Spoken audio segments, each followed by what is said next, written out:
Received word from the State Health Department to boil all drinking water. Relief efforts were undertaken by the U.S. Forest Service and the 108 boys of the Civilian Conservation Corps. They rescued more than 30 people from flooded homes and 10 aged invalids from upper floors. More than $100,000 worth of property was saved by the men of the Forest Service and the CCC.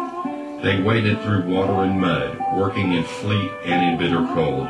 For 3 hectic days they battled the impossible to save what they could. In the end, one boy lost his life to pneumonia as a result of exposure. Food, clothing, shoes, and bedding arrived by truck from every city and hamlet upstate. The monks of St. Meinrad sent 300 loaves of bread. Water was brought daily in trucks from Indianapolis and Huntingburg. Tell City was a central distribution point for the supplies brought in by Red Cross boats.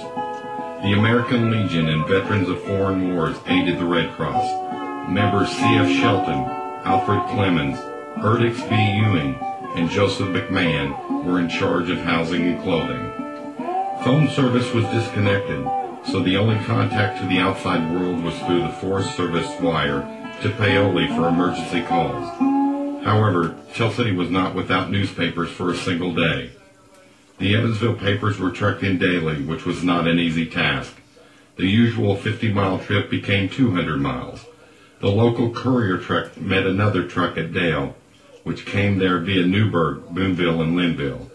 The Dale truck then came to St. Croix and Tell City. Those who had car radios could tune in to hear ham operators and broadcasting stations from Louisville and other cities directing rescue workers to various points. A company of Indiana National Guardsmen was sent from Frankfort to help in control of possible vandalism, to aid the local fire company in guarding against fires, and to direct traffic. These soldiers were billeted in the Consolidated School on Tell Street, present-day junior high.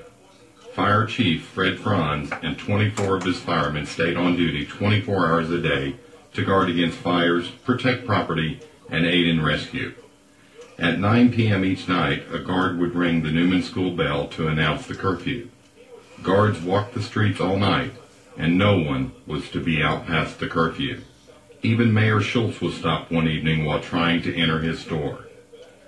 The Sea Scouts, headed by Jerome Richard, aided by the U.S. Forest Service and the CCC in empty and flooded business places.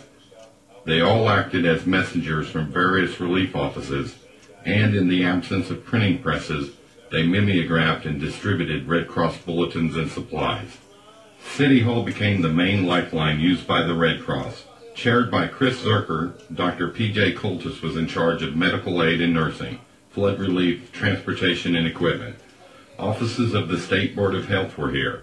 They registered those refugees who were no longer able to live in their homes, and some of them actually